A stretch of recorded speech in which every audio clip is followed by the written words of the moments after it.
There is nothing more unattractive than someone that's rude to like waiters or staff. Amen. And it's crazy.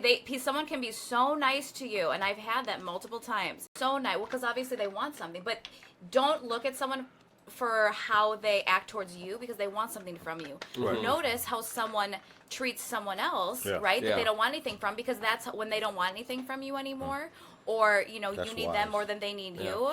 Go ahead, Gypsy. Yeah, Go I'm ahead, serious Gypsy. though. I Yeah. know it is such a turnoff when people are rude and how they treat another person. Yeah. It is so important. I want to also ask you, Doug, have you noticed how do people take criticism, like where you work or around you? If someone says, "Oh, you should be better at this," or "Work on this," do people take that nowadays in our society, or have you noticed? It's funny that you say that. Just last night, I had so I bartend right now, and Okay. we just promoted one of the hostesses to become a bar back, and it's funny. She goes, I didn't really like you at first, but you've grown a lot on me. I was like, well, why didn't you like me? She goes, oh. I remember I was hearing you guys talk to my other coworkers. You said hosts are at the bottom of the totem pole. I was like, well, that's something, you took personally. I didn't say you were at What's the at bottom. the bottom of the total?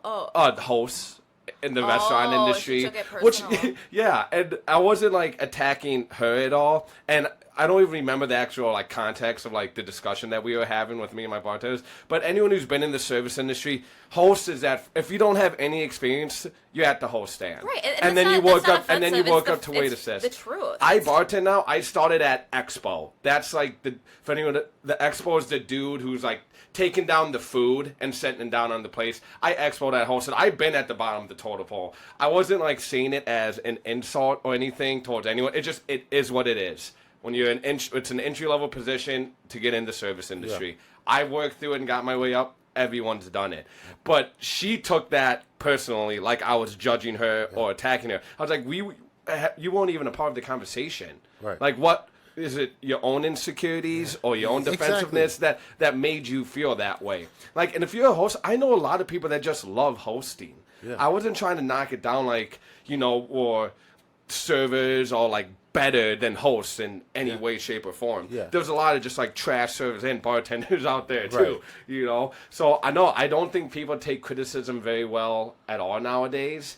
And I think if having friends around you that criticize you and keep you on your shit is the best thing. Accountability. This Yeah, way. accountability. So yeah. and that kind of gives us an avenue to get to this conversation of Yep.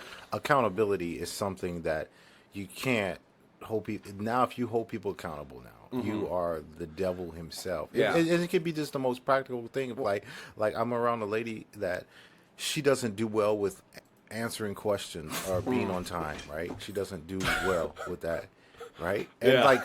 it's how do you get in certain rooms if you're not going to answer my question? Yeah. Or How do you get to know someone if they don't answer any questions? but this is too? what happens with dating now. Women, just consider, is there any truth in what I'm saying before anybody's offended? You can ask a list of questions and even something that's practical. What are you looking for? What do you bring to the table? Mm-hmm. That question alone probably doesn't get answered. People, what do you mean? What do I bring? I'm here. It's whoa, you're not answering my question though. Yeah. I want to know if I'm being a provider, a protector. Yeah. You're gonna learn from me. Yeah. Any woman that walks with a certain guy, she's gonna learn something. Yeah. And something have to be reciprocated other than an erotic relationship. Right. And I think.